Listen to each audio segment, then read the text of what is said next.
The discovery hit me like a freight train, shattering the silence of the afternoon. As I sifted through the pile of neglected mail, my fingers trembled upon an envelope with the bold print, "Termination Notice." It was addressed to Nathan. My heart raced, confusion clouding my thoughts. Why would Nathan be terminated? The apartment felt colder, the air heavier, as if bracing for a storm. I dialed Nathan's number, my heartbeat pounding in my ears.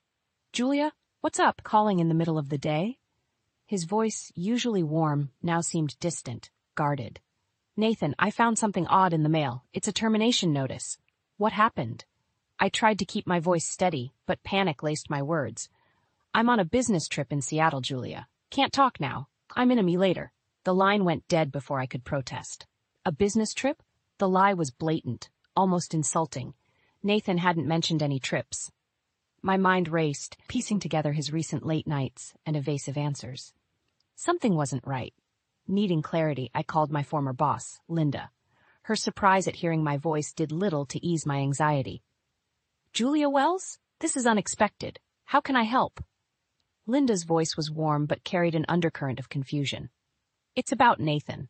I found a termination notice, and he's saying he's on a business trip. I'm just trying to understand what's happening." My voice cracked, betraying my attempt at composure. There was a pause, heavy and loaded, before Linda responded. "Julia, you didn't know? Nathan was let go over a month ago. There was an incident. He leaked confidential information to a competitor." The room spun, and I struggled to breathe. Betrayal, sharp and bitter, coursed through me. "Leaked information? But why?" Linda sighed. "It's a mess, Julia. There were rumors about him and Eve, the new secretary. Both disappeared after the incident. It's believed she was involved with someone from the competitor's side. A setup, possibly." "Eve?" The name stung, a missing piece to a puzzle I hadn't realized I was assembling. Memories flashed, Nathan's late returns, his phone buzzing with messages he'd quickly hide. It all made sense now, a narrative of deceit I had been too blind to see. I need to think about this. Thank you, Linda." My voice was a whisper drowned out by the roaring in my ears. The call ended, leaving me adrift in a sea of betrayal. My marriage, built on love and trust, now lay in ruins, the foundation eroded by lies and infidelity. Nathan's voice echoed in my mind, a mocking reminder of the facade he had maintained. Anger bubbled within me, a fierce, burning need for retribution.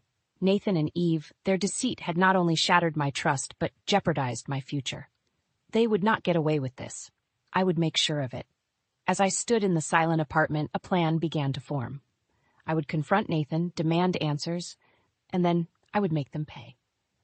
They say revenge is a dish best served cold, and I intended to serve it frozen.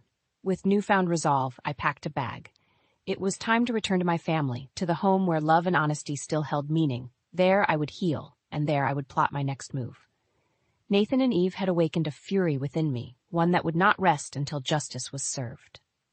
The drive back to my parents' house was a blur, the landscape passing by unnoticed. My thoughts were consumed by visions of confrontation and vindication.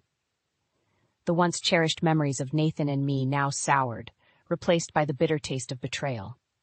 As the familiar outline of my parents' home came into view, a sense of determination settled over me. Nathan and Eve's deceit had marked the end of one chapter in my life, but it was also the beginning of another. One where I would reclaim my dignity and emerge stronger, no longer a victim of their treachery. The stage was set, the players aligned. It was time for the shadows of deceit to give way to the light of retribution. Returning to my family's home felt like stepping into a different world, one where the shadows of Nathan's betrayal couldn't reach. The warmth of the hearth and the familiar scent of wood shavings offered a balm to my bruised heart. Yet as I settled into the rhythm of my childhood home, the contrast between my past and present couldn't have been starker. My father, ever the stoic craftsman, noticed my turmoil. "Julia, you're home early.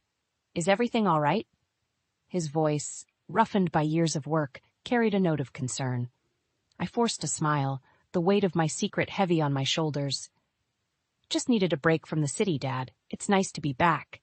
He nodded, sensing the unspoken words between us. "Well, you're always welcome here. This home is your sanctuary." The dinner table was a tableau of familial warmth, a stark contrast to the cold lies Nathan had served. My mother's keen eyes watched me, her intuition sharp. "Julia, you've been quiet tonight. Is there something on your mind?" The floodgates opened. Under the soft glow of the dining room light, I spilled the bitter truth of Nathan's deceit, his affair with Eve, and the termination notice that had shattered my world. My brother Alex clenched his fists, the muscles in his jaw working. "That coward! To think he'd betray you like this, and with a secretary no less. He'll regret this, Julia. I'll make sure of it." "No, Alex," I interjected, my voice firm despite the turmoil within. "This is my battle. I'll handle Nathan and Eve. They'll pay for what they've done." The resolve in my family's eyes fortified my own. This betrayal would not define me. Nathan and Eve's deception would be met with a reckoning, one crafted with the precision and care my family poured into their work. In the days that followed, my sanctuary became a fortress of planning. The serene backdrop of the woods and the workshop's steady rhythm fueled my resolve. I began documenting everything, collecting evidence of Nathan's betrayal and his professional misconduct. Each piece of evidence was a nail in the coffin I was building for Nathan's deceit. One afternoon, as I sat in the workshop, surrounded by the comforting scent of cedar and maple, my phone rang. It was Nathan, his voice oozing false concern. "Julia, darling, why haven't you been answering my calls? I've been worried about you." The term of endearment, once sweet, now tasted like poison. "Worried? That's rich, Nathan. Or should I be asking Eve how concerned you really are?" There was a pause, a moment of silence where the facade cracked. "Julia, it's not what you think. Eve is just a colleague. Nothing more." I laughed, a sound sharp and cold. "Save your lies, Nathan. I know about the termination notice, the affair, everything. You're nothing but a coward who hides behind lies and deceit." Nathan's voice hardened, the mask slipping further. "You're overreacting, Julia. We can talk about this. Fix it." "Fix it?" My voice rose, fueled by anger and betrayal. "There's nothing left to fix. You've made your choice, and now you'll live with the consequences."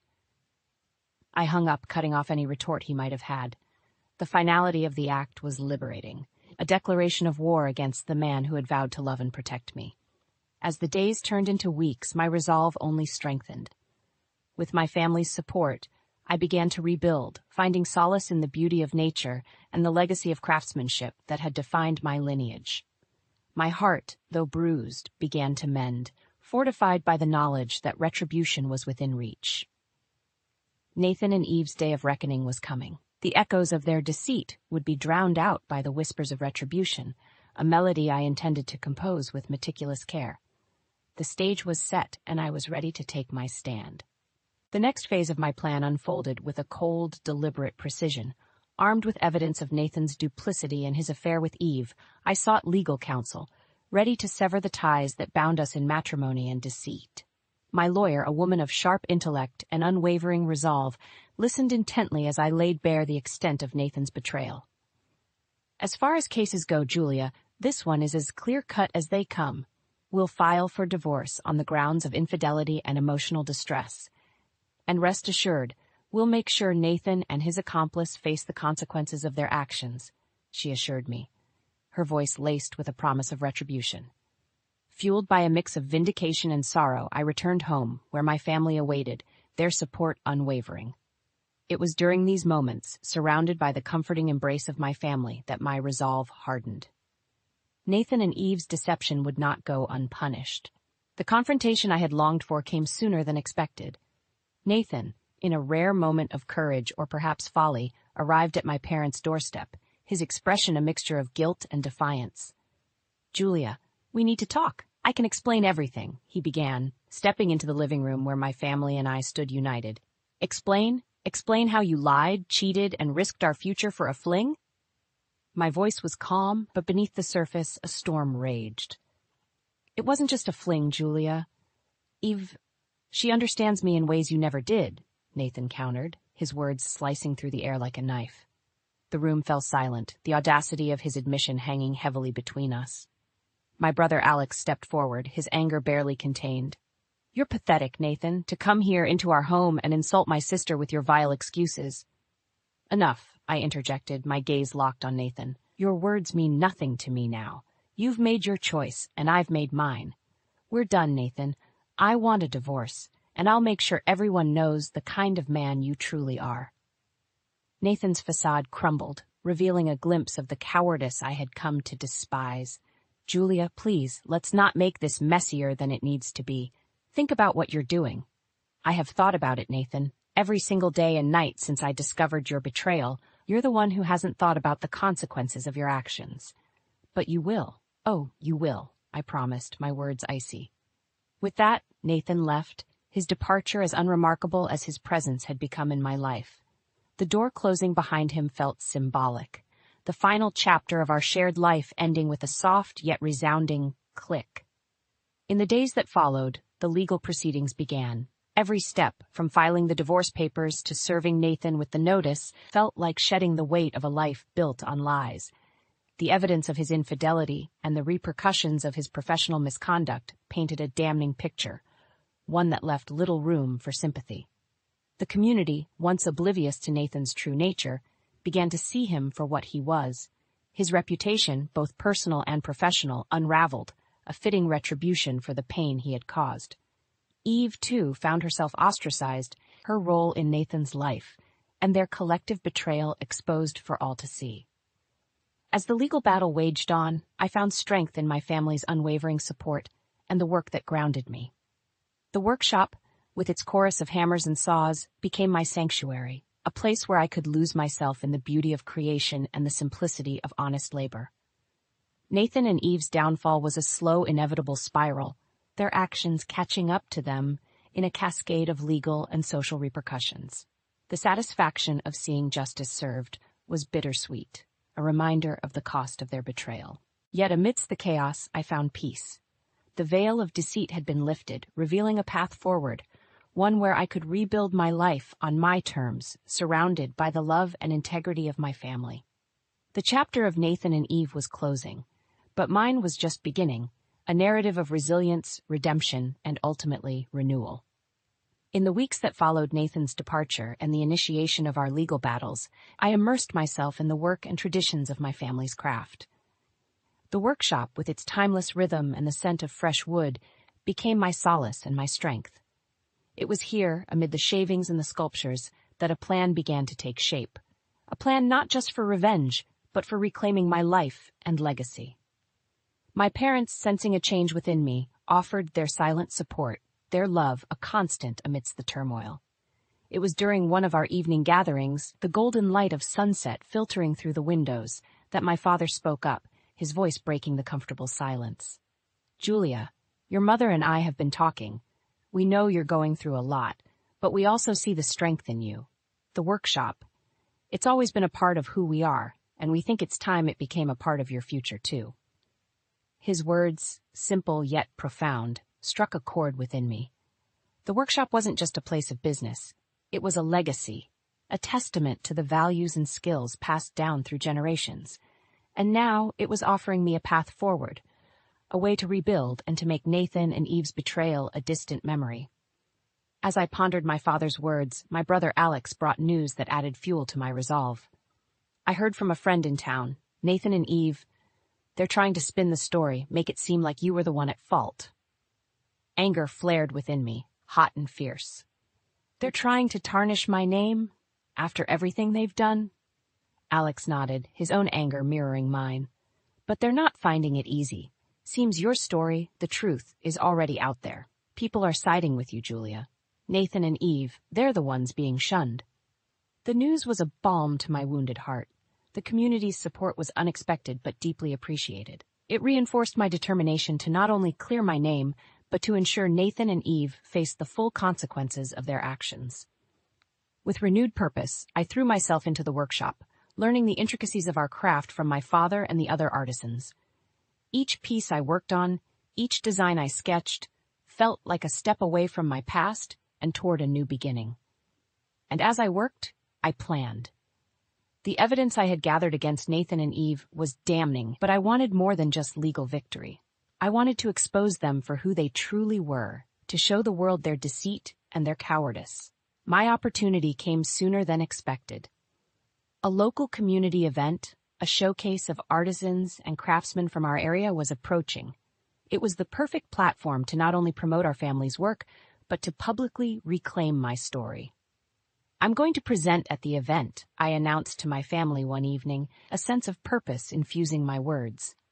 "It's time I stepped out of the shadows Nathan and Eve tried to cast over me." My family's approval was unanimous, their pride in my resilience a tangible thing. Preparations for the event began in earnest, with each of us contributing to the collection of pieces we would display. But my contribution would be more than just crafts. It would be my declaration of independence from Nathan's betrayal, a showcase of strength forged in the fires of adversity. The day of the event arrived, a buzz of excitement filling the air as the community gathered to celebrate local talent. My heart pounded with a mix of nerves and anticipation as I took my place behind our display, the woodwork gleaming under the soft lights. As I spoke to the attendees, explaining the history and the heart behind each piece, I felt a sense of empowerment. Nathan and Eve's attempt to undermine me had failed. Here, among my peers and my community, I stood tall, my reputation untarnished. And then, amidst the crowd, I saw them. Nathan and Eve, their expressions a mix of surprise and unease as they realized the support surrounding me. The moment our eyes met, I knew. The battle may have been long and painful, but the victory was mine. Their deceit had been exposed, their reputations irrevocably damaged by their own actions. The event was a triumph, not just for our family's business, but for me personally. I had faced the worst kind of betrayal and emerged stronger, my spirit unbroken. Nathan and Eve's shadows no longer loomed over me. I had stepped into the light, my future bright with promise and possibility. As the community rallied around me, offering congratulations and support, I realized that this was just the beginning. My journey from the depths of despair to the heights of redemption was a testament to the power of resilience and the unbreakable bonds of family. Nathan and Eve had sought to destroy me, but in their malice, they had only forged a stronger, more determined Julia Wells. And as I looked toward the future, I knew there was nothing I couldn't overcome. In the aftermath of the community event, the winds of change began to blow through my life with a newfound intensity. The support of the community had not only bolstered my spirits, but had also painted a target on Nathan and Eve's backs. Their attempts to navigate the social circles they once dominated were met with cold shoulders and disdainful whispers. My story, rooted in truth and resilience, had reshaped the narrative, casting them in the stark light of reality. As the divorce proceedings advanced, I was summoned to a mediation session, a final attempt to resolve matters without further court intervention. The prospect of facing Nathan and Eve, not just as the wronged party, but as an empowered woman reclaiming her narrative, filled me with a sense of grim satisfaction. The mediation room was sterile, the air thick with tension. Nathan sat across from me, his usual arrogance replaced by a sullen resignation. Eve was not present, a fact that spoke volumes about the fractures in their facade. "Nathan, we're here to finalize the terms of the divorce. It's clear that the marriage cannot be salvaged," the mediator began, her voice neutral yet firm. Nathan's gaze met mine, a flicker of something. Regret, perhaps, or merely the realization of his impending downfall, crossed his face. "Julia, I know I messed up. I never meant for things to go this far," he stammered, his voice lacking its usual confidence. The words meant to elicit sympathy only fueled my resolve. "Messed up? You betrayed our vows, Nathan. This goes beyond a simple mistake. You made your choices, and now you must live with the consequences," I replied, my voice steady and unwavering. The mediator interjected, "Let's focus on the division of assets and any financial settlements. Julia, your lawyer has presented a compelling case for substantial compensation considering Nathan's infidelity and the impact on your life." Nathan bristled at the mention of compensation. "This is extortion. I admit I made mistakes, but to ruin me financially." "Ruin you?" I cut in, my patience wearing thin. "You ruined our marriage, Nathan. Whatever financial consequences you face are the result of your own actions. Actions that have consequences. It's time you learned that." The mediator, sensing the futility of further discussion, moved to finalize the paperwork. The settlement was in my favor, a testament to the strength of my case and the evidence of Nathan's wrongdoing. As we left the mediation room, Nathan paused, turning to me with a look of desperation. "Julia, please, can't we just put this behind us? For the sake of what we had?" what we had. The words were a knife to my heart, a reminder of the love I once felt, now tarnished by betrayal.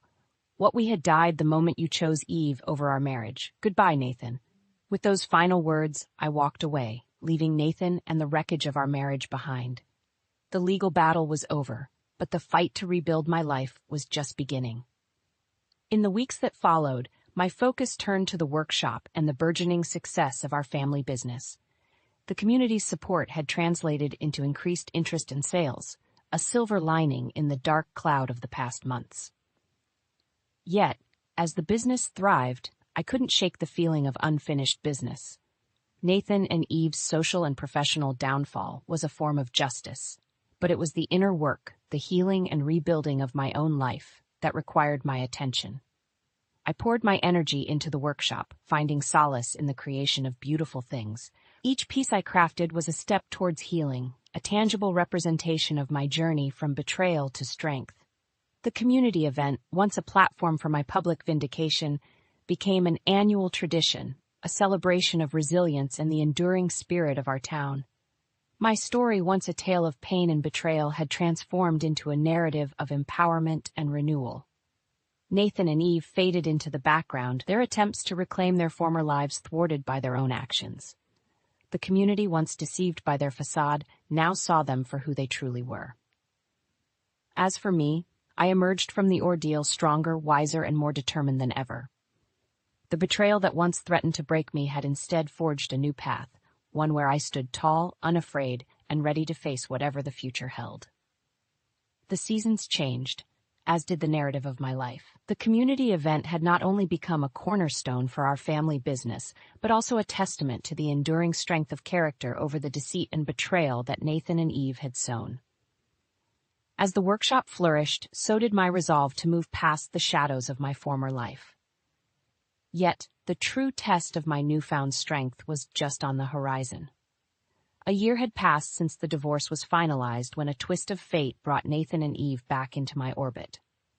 The local news carried stories of a scandal involving a significant business in town, ensnared in deceit and fraudulent activities.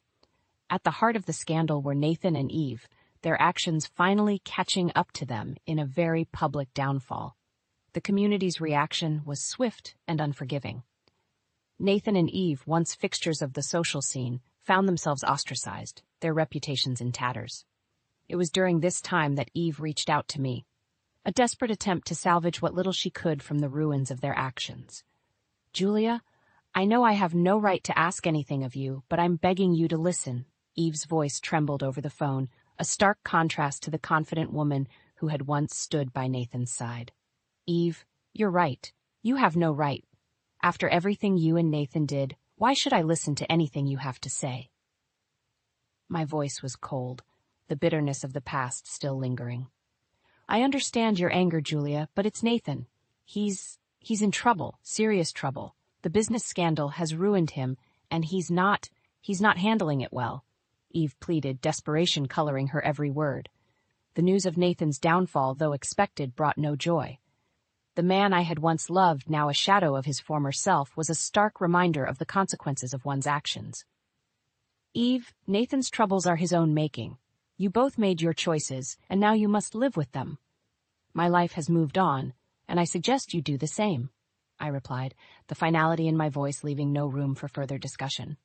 The call ended, but the news of Nathan's scandal lingered, a topic of hushed conversations and whispered speculations in the community. Yet, amidst the schadenfreude, a sense of closure enveloped me. Nathan and Eve's public downfall was the retribution their actions had wrought, a karmic justice for the pain they had caused. In the wake of their scandal, I found myself reflecting on the journey I had undertaken. From the depths of betrayal to the heights of personal and professional success, my path had been fraught with challenges. Yet each obstacle had only served to strengthen my resolve, to forge me into a woman who faced adversity with grace and determination. The workshop, once a refuge from my pain, had become a beacon of my resilience. The pieces we created, each imbued with the essence of our family's legacy, were more than just objects of beauty. They were symbols of a life reclaimed from the ashes of betrayal. As the scandal surrounding Nathan and Eve faded into the background, my focus remained on the future. The support of the community, once a lifeline in my darkest moments, had become a foundation upon which I built my new life. My story, once marred by the actions of others, was now solely my own, a narrative of triumph over adversity. Nathan and Eve's downfall, while a fitting end to their tale of deceit, was merely a footnote in mine. My journey had taught me that true strength lies not in the vengeance we seek, but in the resilience we demonstrate in the face of life's inevitable trials. As I stood in the workshop, surrounded by the fruits of our labor, I realized that the greatest retribution was not the downfall of those who had wronged me, but the life I had built in spite of them.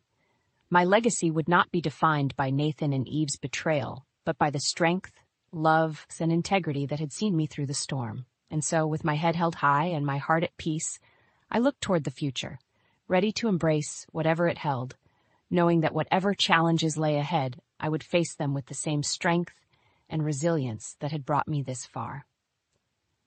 Nathan and Eve's chapter in my life was closed, but mine was still being written, a testament to the enduring power of the human spirit to overcome, to heal, and to thrive.